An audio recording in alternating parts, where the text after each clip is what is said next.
reunidos en la sala de meditación, debemos ante todo estudiar profundamente el tema que nos interesa, el de la concentración, el dhyan, lo que es el samadhi, etcétera, etcétera, etcétera. Pensemos por un instante que ya estamos aquí todos reunidos en tercera cama. Voy a desarrollar el temario y luego vamos a la práctica, mis caros hermanos.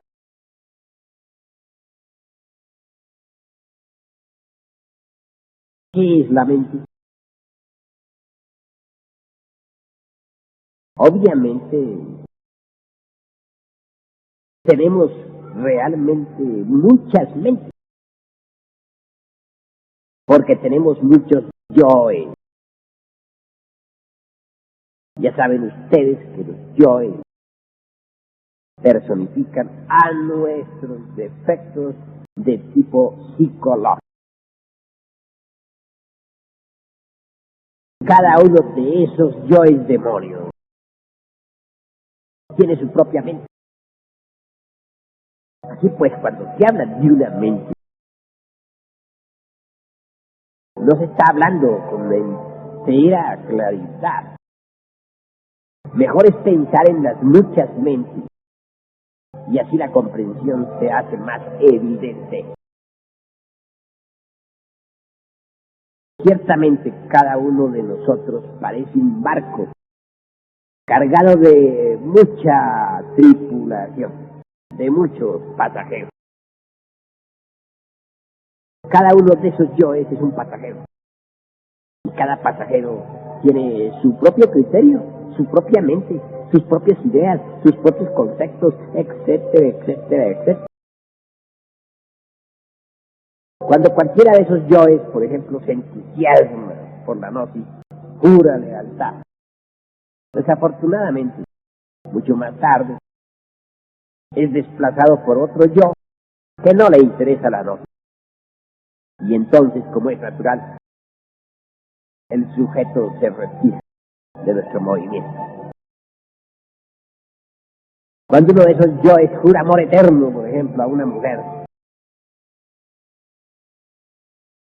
parece como si todo marchara bien, ¿verdad? Pero más tarde sucede que otro yo desplaza al que juró y a ese nuevo no le interesa absolutamente tal juramento. Entonces se retira de la pobre mujer y esta queda naturalmente defraudada.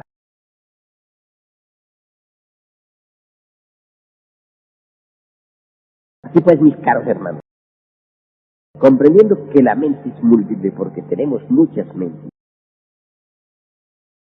ahondemos un poco más en esto. ¿Qué es lo que necesitamos realmente para poder llegar a experimentar lo real, la verdad, a través del éxtasis, del samadhi? ¿Cómo llegar a tal estado de arrobamiento místico, trascendental? Muy interesante, mis caros hermanos, muy interesante. Reflexionen, por favor, reflexionen. Se trata, ante todo, de conseguir la quietud y el silencio de la mente. Solo así se puede llegar al éxtasis, al samadhi. Empero, ¿cómo podríamos llegar a tal quietud, a tal silencio? Dentro de nosotros mismos tenemos múltiples yoes que viven disputándose en la supremacía. En estas condiciones, obviamente se hace difícil conseguir ese silencio y esa quietud. Los yoes pendencieros y gritones realmente no lo permiten.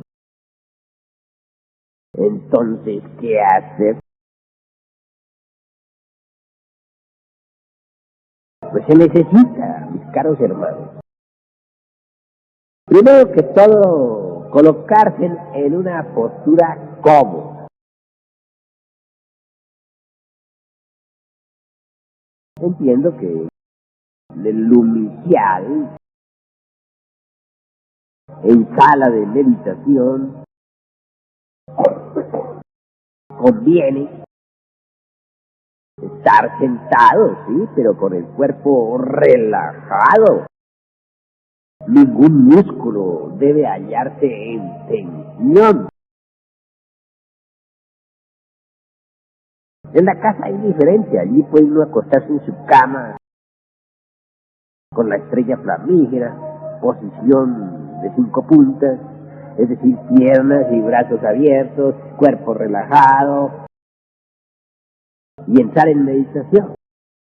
O posición de hombre muerto, la famosa Sebatsani oriental, la postura de un cadáver, talones juntos, brazos a lo largo, descostados, el cuerpo completamente relajado, etc. Yo repito, dispensen ustedes que repita. En el lumicial, en sala de meditación, debemos estar sentados, obviamente. Sí, pero con el cuerpo relajado. Entendido esto, mis caros hermanos, entonces entramos en la técnica propiamente dicha de la meditación. Cerremos los ojos. Conviene que los tengamos cerrados para que las sensaciones del mundo exterior, percepciones, todos los objetos del mundo físico, todas las cosas, no nos distraigan.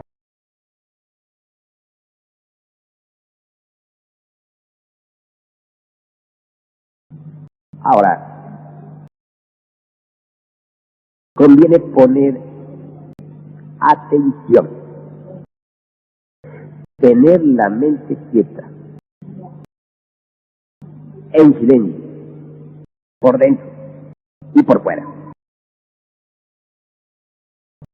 Repito, esto solamente es posible estando atentos a lo que estamos haciendo, ¿verdad? Porque si ustedes no están atentos, ¿cómo van a tener la mente quieta y en silencio? Les viene un pensamiento, les viene otro, un deseo, cualquier cosa de esas, y ya la mente no está quieta ni en silencio. Desafortunadamente, hermanos, no es tan fácil estar atentos. Surge inevitablemente eso que podríamos llamar inatención. Hay pues dos estados, el de atención y el de inatención. ¿Comprendido? Si queremos estar atentos, surge lo opuesto, la inatención. ¿Y qué es lo que causa la inatención? Obviamente, los yoes que cargamos dentro, ¿verdad? Recuerdos, deseos, emociones, pasiones, acontecimientos del día,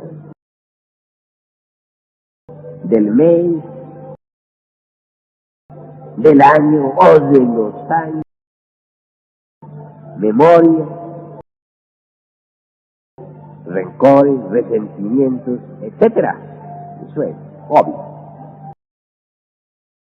¿Qué hacer entonces con toda esa multiplicidad del yo?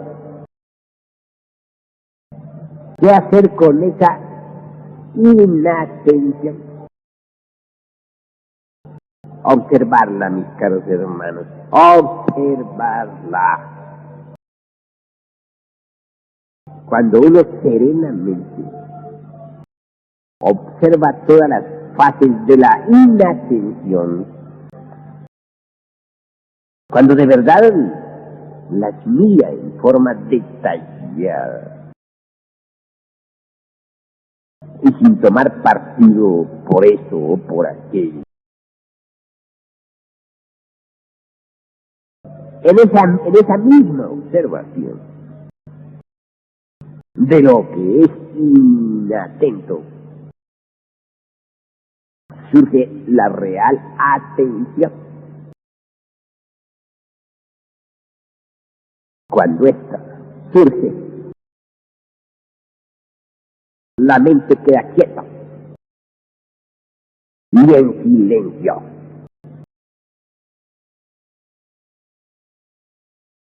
Quiero que ustedes sepan que cuando la mente está quieta, que cuando la mente está en silencio,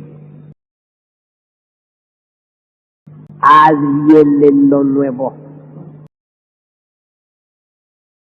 Eso es claro. En esos instantes la esencia se desembotella para experimentar en el mundo de lo real. En esa,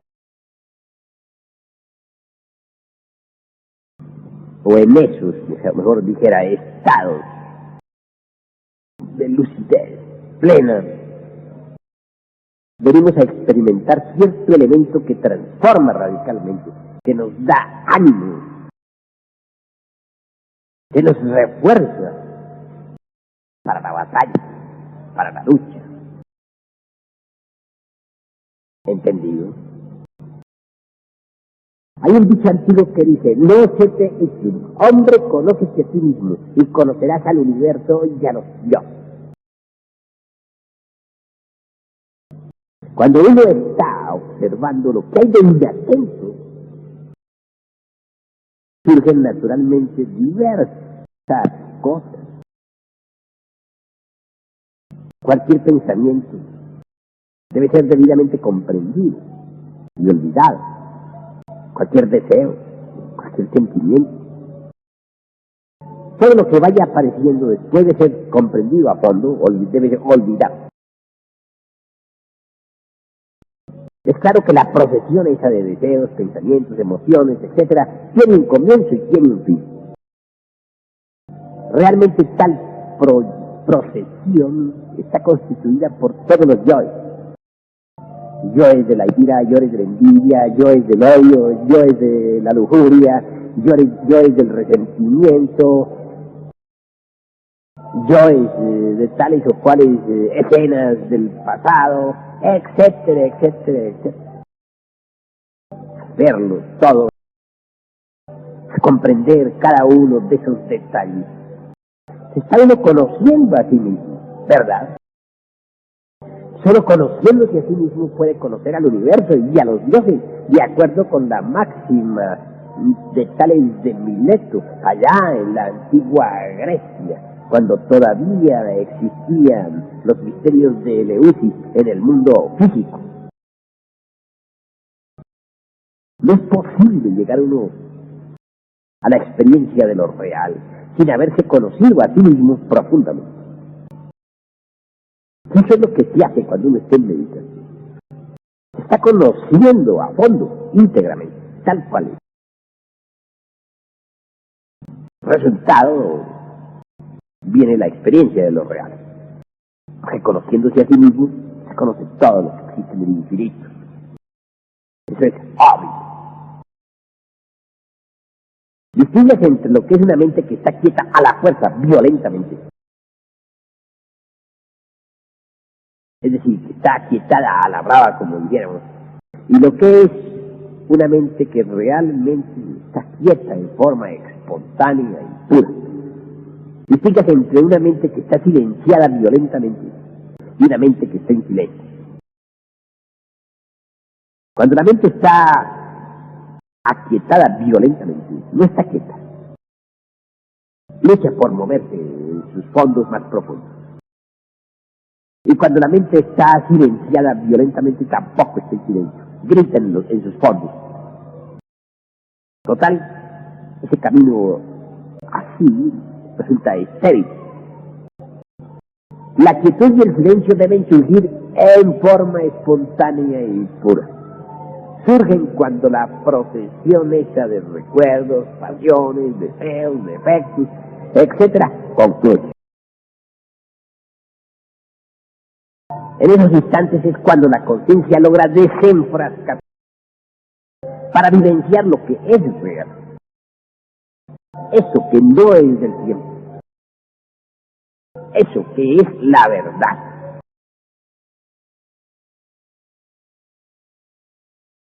Así pues, mis caros hermanos, conociendo esta técnica, todos reunidos en pleno santuario,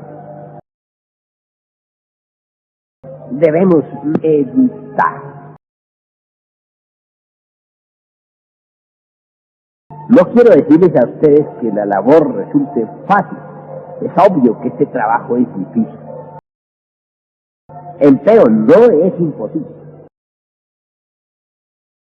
Y conduce ostensiblemente a la iluminación mística.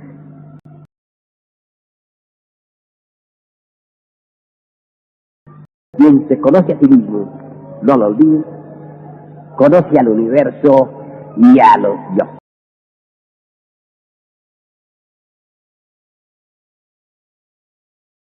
Uno tiene que libertarse, mis caros hermanos, de la mente. Y eso solamente es posible a través de la meditación de fondo. La conciencia, desgraciadamente, está presa entre la cárcel de la mente. Obviamente, mientras la conciencia esté encerrada, la experiencia de lo real resulta imposible. Necesitamos luchar por nuestra libertad, mis caros hermanos. Recuerden que cada uno de vosotros está preso. Y lo grave es que no os dais cuenta de que estáis presos. Creéis que sois libres y no lo sois porque estáis presos. La cárcel de la mente es horrible. Allí dentro de esa cárcel está encerrada la conciencia. El alma, dijera, vanírico, porque verdaderamente vale la pena en nosotros. Estáis en una situación difícil y no os dais cuenta de que estáis en una situación difícil. Ven cuántas gentes se dedican a fortificar los barrotes de esa prisión.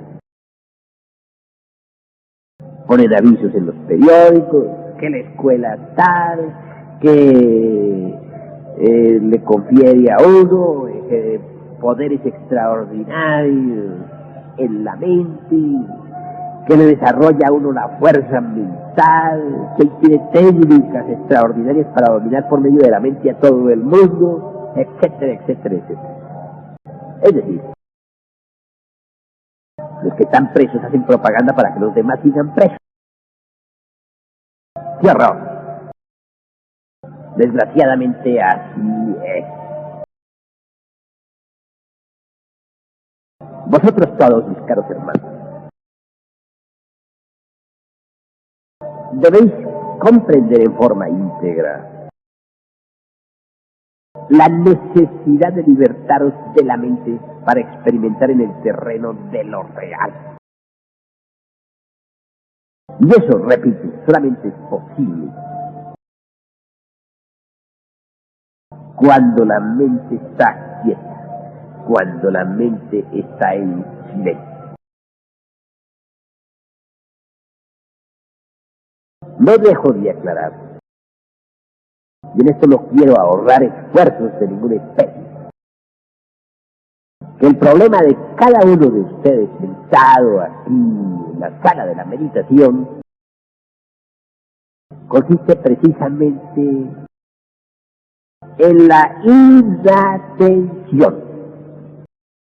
Todos queréis estar atentos, desgraciadamente no lo lográis, surge la inatención, os distrae cualquier cosa, desde el canto de un grillo hasta una bala de cañón, o el automóvil que pasa por la calle, o el último recuerdo de hace un ratito nomás. Posiblemente cuando estuvisteis conversando con tu comadre, con vuestro compadre, o tal vez con alguna novia, etcétera, etcétera, etcétera. Cuando con uno el trajín del día deja tantas huellas en el fondo de la mente, y cuando llega la hora de estar atentos no se logra. Entonces es cuando verdaderamente debemos comprender esta técnica,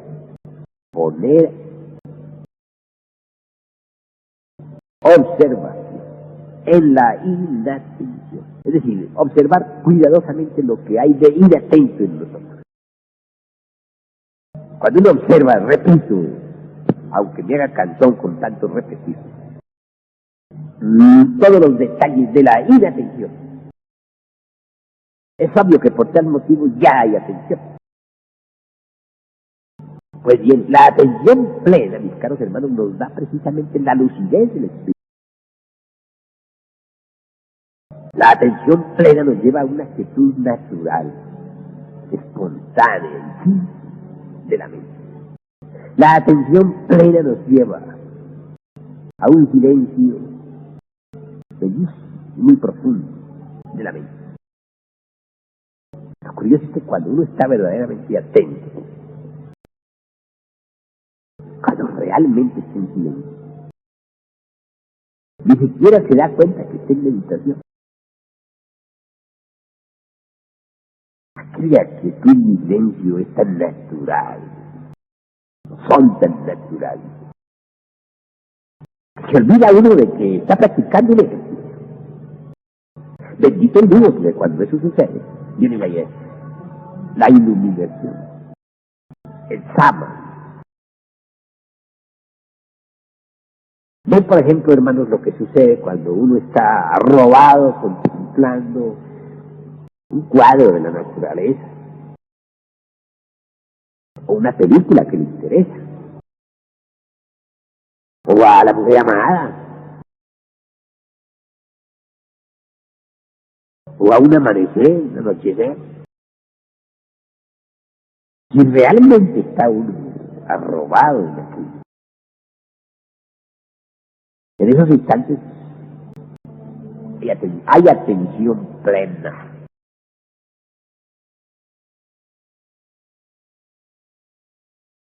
Instantes de esos son los que necesitamos para llegar realmente a la iluminación. Hay que crear en la meditación el clima favorable para una atención así tan plena. Y se crea ese ambiente favorable cuando se observa a fondo lo inatento. Entonces viene de hecho la atención natural. Y eso es lo indispensable para llegar a la verdadera iluminación interior, mística, profunda.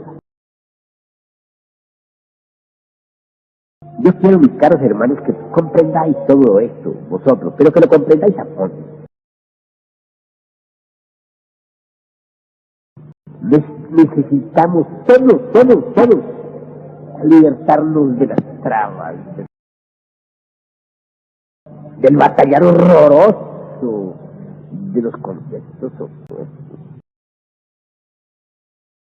Necesitamos zafarnos de todo ese mare magnum de opiniones, teorías, autores, etcétera.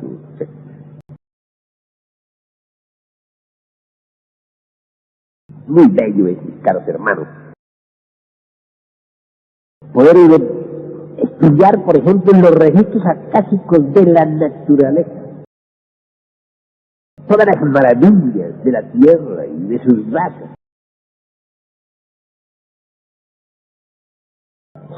Eso es asombroso. Si uno lee, por ejemplo, a la maestra Elena Petronila Blavatsky, resulta maravillosa cuando habla sobre cosmogénesis, antropogénesis, etc. Muy bello es tener una información intelectual sobre la raza polar, sobre los hiperbóreos, sobre los lemures, sobre los atlantes, etc. Pero otra cosa uno es experimentar eso en forma directa. Sucede que en los registros acásicos de la naturaleza, nosotros podemos experimentar en forma directa. Pero se hace necesario zafar a la conciencia dentro del intelecto. Con la conciencia emancipada, podemos revisar todos los archivos sellados de esta gran naturaleza.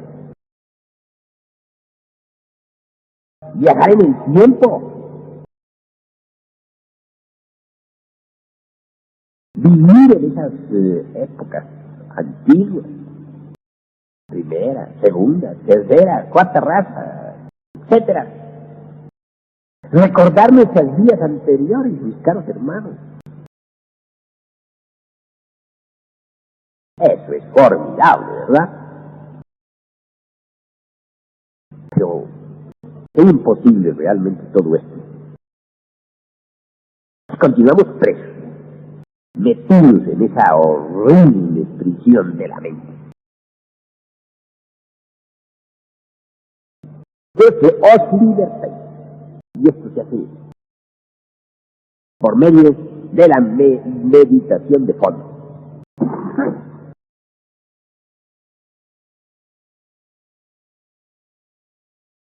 Así pues, mis caros hermanos, reunidos en esta sala de meditación, debemos comprender la necesidad de emanciparnos cada vez más y más de los procesos de tipo intelectivo razonativo.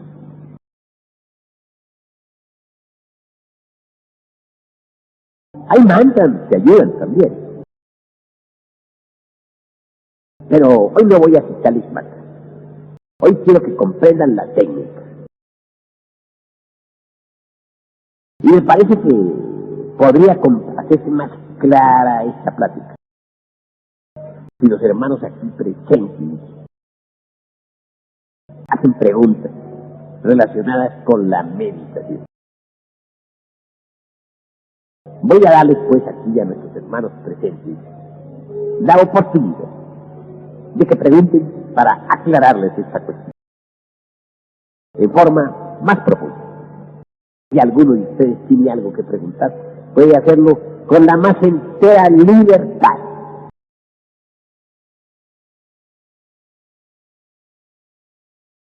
Maestro, le agradecería su consejo acerca del tipo de sillas o posiciones que usted considere más favorables para la mejor práctica de la meditación. Obviamente, siempre se debe buscar la posición más cómoda. Mientras menos estorbe el cuerpo físico, pues tanto mejor. En lo inicial, pues es aconsejable estar sentados cómodamente al estilo occidental. Bueno, si algunos quieren también usar la posición oriental, pueden usarla. Piernas cruzadas, a lo búdico, etc. Y en cuanto a la posición estrictamente occidentalista, pues ya saben cómo es, eso no necesito explicarlo. Lo que sí conviene es que el cuerpo esté relajado de forma total, íntegra. En casa ya las cosas cambian.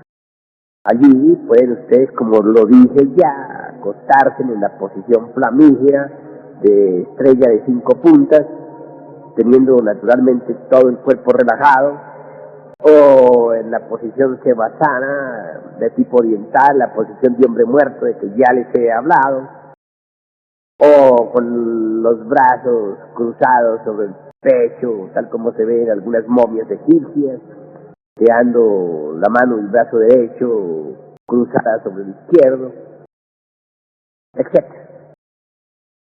Yo francamente les digo a ustedes que en casa prefiero para la meditación la de estrella de 5 puntas, aunque a veces también uso una C avanzada. Pero ya en lo inicial cambia la cuestión. En lo inicial forzosamente hay que estar sentado. Eso es obvio. Disculpe, maestro, quisiera preguntarle, en algunas ocasiones que he querido relajarme, he utilizado cualquier sistema de relajamiento, ya sea el de los enanitos que salen del cuerpo, o ya sea el conteo del 1 al 10. Sin embargo, a veces, debido al ajetreo del día, la mente me confunde en el relajamiento. O sea, pues que no puedo relajar bien el cuerpo porque estoy siempre pensando en los problemas de la mente. Como es necesario estar relajado para pensar o para analizar lo que surge en la pantalla de la mente, ¿cómo podría siquiera lograr el relajamiento para comenzar a hacer ello? Bueno, el relajamiento, mi caro hermano, es la técnica para dejar el cuerpo físico como se debe dejar, a modo de que no estorbe. La meditación es otra cosa, ¿verdad? No confundamos una cosa con otra cosa. Yo no aconsejo sistemas muy complejos para el relajamiento. Mientras menos complejidad, tanto mejor. Sencillamente sentarse o acostarse en las posiciones que ya dije, soltando bien brazos y piernas, y eso es todo. Pero soltándolas en forma de que ningún músculo moleste. Eso es lo indispensable, que ningún músculo quede en tensión. Una vez que estemos absolutamente seguros de que el cuerpo está relajado, olvidarnos de ese asunto. No pensar más en eso porque se podría convertir de eso en otra traba más para la mente. ¿Y para qué creamos más trabas? Cuando uno ya relajó el cuerpo, debe olvidarse del cuerpo, hacer de cuenta que está desencarnado, no pensar más en cuestiones del cuerpo. ¿Me habéis comprendido, mi estimable hermano Batarse?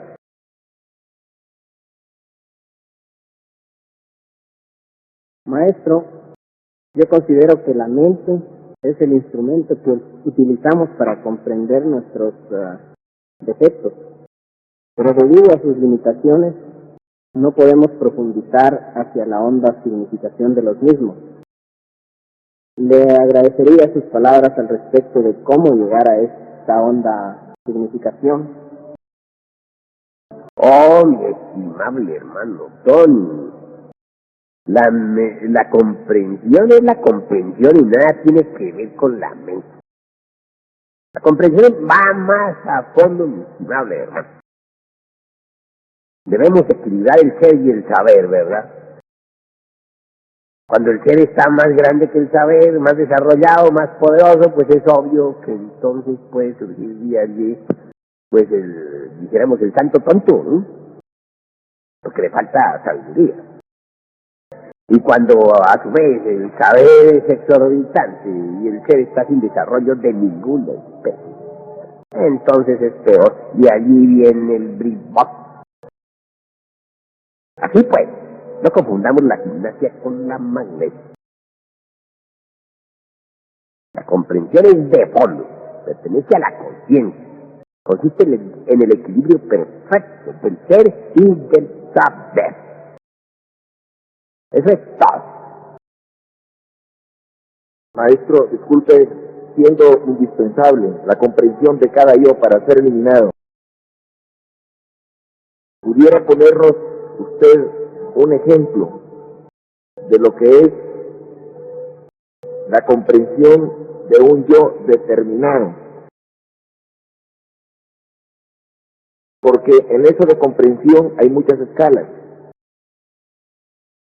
Y sí, es bien importante tener el concepto claro de lo que se llama comprensión de fondo. Agradecería un ejemplo, maestro. Bueno, mi estimable hermano Atarcé, ciertamente estamos aquí hablando detenidamente sobre la práctica de meditación generalizada para luz inicial. Otra cosa sería la práctica de meditación para disolución del yo. Ese ya es un asunto diferente, ¿verdad? Pero ciertamente debo decirles que hay distintos grados de comprensión. Yo entiendo por comprensión de fondo cuando uno ha llegado a aprender, a capturar la honda significación de tal o cual cosa o de tal o cual defecto de tipo psicológico. Pero cuando uno no ha llegado así tan lejos, cuando tan solo comprende el proceso, por ejemplo, de la ira, o del egoísmo, o del odio, nada más, pero que no ha capturado realmente su íntimo significado de fondo. Hay cierta comprensión, pero no es la comprensión de fondo, es la comprensión de superficie. En todo caso, en esto de la comprensión hay muchos y muchos grados, escalas y sistemas, diversos niveles. Porque muchas veces uno ha estudiado un libro y cree que ya lo comprendió. Y lo lee un año después y resulta que se da cuenta de que no lo había comprendido. Habéis visto, por ejemplo, mi libro, El Partífaz, ¿verdad? Ese es un libro para estudiarlo durante toda la vida. Sin embargo, hay muchas gentes que creen que ya lo comprendió. Pero cuando lo vuelven a leer, se dan cuenta de que les faltaba comprenderlo más. Y si repiten la lectura años más tarde, se dan cuenta de que no habían entendido nada, que les faltaba todavía comprender. Total que esto de la comprensión es algo muy elástico. Me pedís ejemplos concretos sobre comprensión. Con el mayor gusto voy a citaros uno, nada más que uno experimentado en mí mismo, porque me gusta hablar sobre lo que yo mismo he experimentado. Por ejemplo, cierto día metido bajo tierra dentro de la cámara de reflexión del Sumo Supremo Santuario, me propuse, mis caros hermanos, comprender aquella estancia de Xi'an donde se nos habla del primer instante relacionado con la fecundación de las aguas caóticas. Intelectualmente siempre había entendido que el fuego hace fecunda a las aguas de la vida. Es obvio. Intelectualmente había comprendido que el tercer logos fecundó las aguas caóticas en el amanecer de la existencia para que surgiera el cosmos.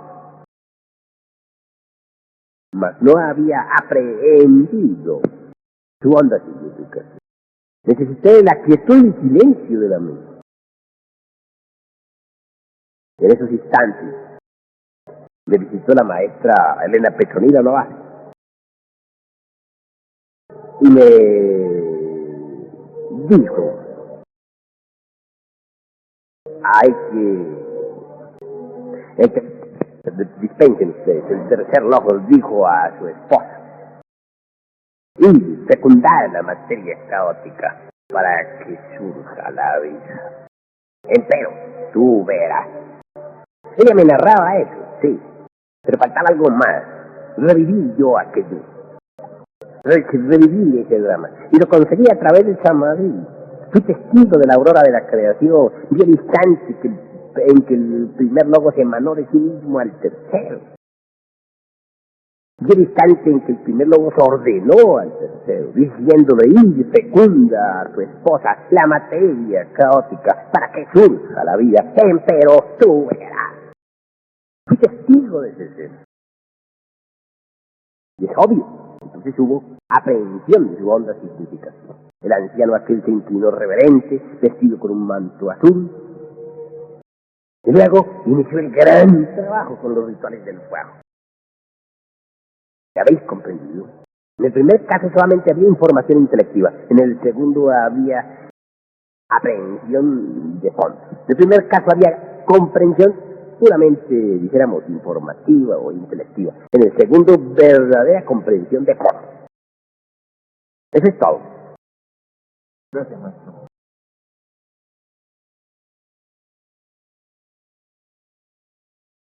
Sería a la comprensión de un yo. Usted menciona en el Parsifal develado sobre la profunda comprensión del yo de la ira. Menciona algo que no recuerdo. ¿Pudiera ser tan amable de explicarnos esa comprensión? Es claro, mi estimable hermano Basarte, es claro. Indudablemente, por ejemplo, podemos nosotros comprender lo que es la ira. Saber que tenemos ira. Haber comprendido realmente todos sus procesos psicológicos en nosotros. Cómo se desarrolla la ira, cuáles son sus orígenes, por qué surge ira en nosotros en un momento dado, etcétera, etcétera, etcétera. Y sin embargo, a pesar de haber comprendido, no haber logrado, sin embargo, capturar la honda significación de la ira. Cuando uno ha captado la honda significación de la ira, pues todo cambia. Por ejemplo,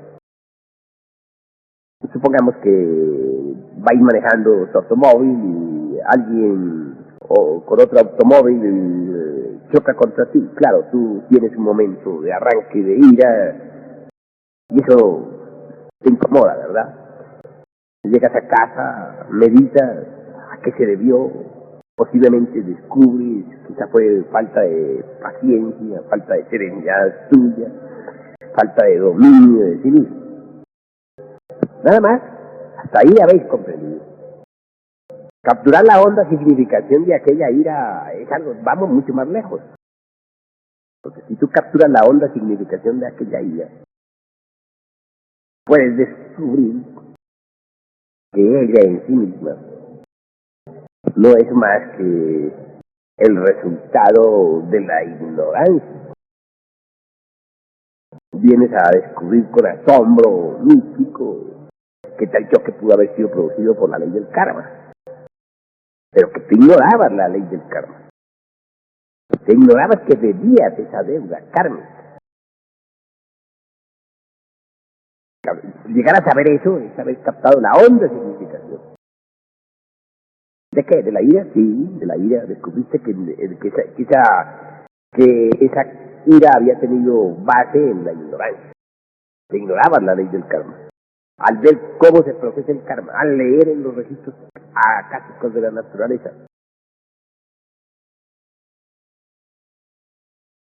Que en tercera cámara recibimos fuerza, porque realmente en la sala de meditación se establece un bosque de magnetismo extraordinario.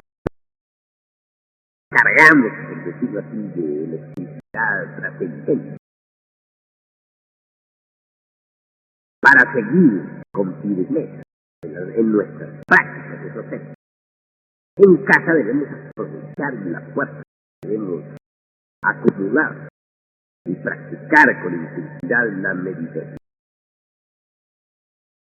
Es obvio que en la sala estamos muy asistidos por todas las fuerzas magnéticas. También es cierto que en casa dependemos de nosotros mismos y de la ayuda de nuestra Divina Madre Kundalini. Las técnicas pueden ser iguales, tanto en casa como en la sala de la meditación. Pero en cuanto a la relajación, sí hay una diferencia, porque uno en su casa puede tranquilamente acostarse en el suelo si quiere, en la posición de flamígera o Sevasana, o en su cama, etc. Ya cambia la cuestión, mientras que en el inicial solamente puede estar sentado. En cuanto al estudio sobre nuestros defectos psicológicos, el estudio del yo, del mí mismo para disolverlo, bueno, también pueden hacerse en tercera cámara meditaciones de este tipo. Pero en esta conferencia pues, no quiero propiamente dirigirme a eso. Únicamente quiero decirles a ustedes que en mi casa puede uno meditar profundamente en los yoes. Es decir, primero descubre un defecto y luego trata de comprenderlo a través de la meditación, etcétera, etcétera, etcétera, en casa. Mas no quiero, como te digo, enfrascarme en este asunto hoy, porque el objetivo de esta plática es la meditación de tercera cámara, y el temario que hoy estamos estudiando es el de la quietud y silencio de la mente. Para no confundirnos, no quiero mezclar una cosa con otra. Maestro, disculpe, si uno en tercera cámara, por decirlo así, se durmiese completamente en su cuerpo físico, pero tuviera una experiencia en el astral, o sea pues que uno se encontrase en cualquier lugar del astral, ya sea con conciencia o sin conciencia, pero que uno trajera vívidamente el recuerdo, puede considerarse tal experiencia en el astral como éxtasis. Bueno, mi caro mano, este es un éxtasis de tipo muy inferior, ¿verdad? Porque el viaje por el mundo meramente astral es el más inferior, o casi el más inferior de los viajes. Eso es claro. Considérelo como un tipo de éxtasis inferior. Nada más. Sin embargo, ha habido un desdoblamiento en este caso, y un desdoblamiento concreto, exacto. Un desdoblamiento que debe ser tenido en cuenta porque ya es un principio, un comienzo. Nunca podemos tratar de entrar de una vez a lo más alto sin haber pasado por lo más bajo, ¿verdad? Bueno, eso es todo. Entonces, maestro, ¿en qué se diferencia ¿en qué podemos diferenciar una experiencia en el astral de una experiencia en el mental o en el causal o en el mundo espiritual? Bueno, naturalmente en los distintos grados de esplendor. En eso está la diferencia. Hay experiencias muy inferiores como las del astral, un poquito más elevadas como las del mental, donde hay más esplendor. Pero realmente, mis caros hermanos, lo que nosotros debemos proponernos es libertarnos de la mente, libertarnos de la materia. El astral es materia y el mental es materia. Como materia es el físico y materia el etérico. Lo que yo quiero es que cada uno de ustedes se preocupe por libertarse de la materia, por libertarse de la mente. Lo vital para nosotros es funcionar como espíritu puro, limpio, en todo el espacio estrellado. ¿Me habéis comprendido? Tengo una última pregunta para usted. Dispénseme, ¿a qué se debe la falta de recordatorio de algunas experiencias en meditación? Con el mayor gusto respondo a su pregunta, mi estimable hermano Batarse. La falta de recuerdo de las experiencias místicas en meditación no sería otra cosa sino la falta de despertar de la conciencia. Cuando uno está bien despierto no se olvida de nadie, recuerda todas sus experiencias íntimas con entera exactitud. Eso es todo.